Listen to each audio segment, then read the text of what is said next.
observatoire foncier logistique. Donc c'est une action qui est menée de longue date chez LSN, depuis les origines de la filière, donc aux alentours de 2003, qui a pour objectif de recenser les offres foncières à vocation logistique en Normandie et sur l'axe Seine. L'objectif, c'est de pouvoir ensuite mettre ces offres foncières à disposition de nos partenaires, de nos entreprises, des développeurs et des investisseurs qui souhaiteraient se développer ou s'implanter en Normandie et sur l'axe Seine.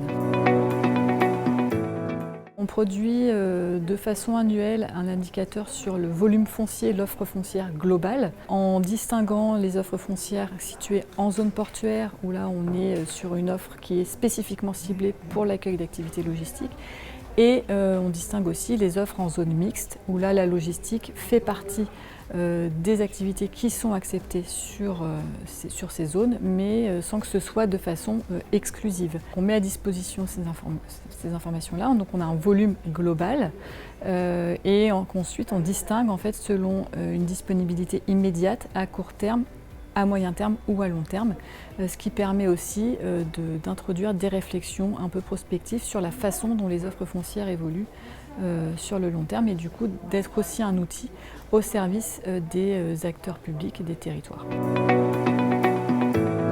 On a une offre foncière globale, donc cumulée d'environ 1700 hectares. Sur les 1700 hectares, la moitié de ces offres sont situées en zone portuaire ou à proximité d'une infrastructure de transport multimodal. On a 680 hectares en disponibilité immédiate, donc c'est un chiffre qui est généreux, qui est important, mais qui est à relativiser aussi au regard justement de ce volume foncier disponible en zone mixte, où on sait que la logistique est en concurrence finalement avec d'autres projets, et donc ce n'est pas 680 hectares ou 1700 hectares qui seront complètement consommés pour de la logistique. Une offre qui est qualifiée, c'est-à-dire qu'en fait les entreprises logistiques, les prestataires logistiques qui souhaitent s'implanter sur ces terrains-là, sur ces offres-là, sur ces espaces-là, sont les bienvenus.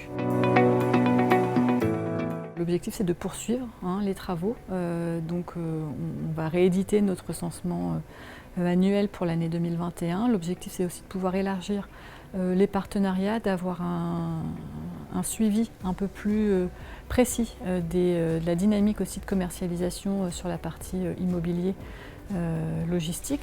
Là, l'idée, c'est de développer les partenariats avec des structures qui travaillent sur ces sujets-là. Et puis aussi d'avoir un suivi un peu plus fin de la dynamique d'implantation sur les projets qui se réalisent, où, quand, comment, pourquoi, et sur quel volume aussi de surface d'entreposage et sur quelles emprises foncières.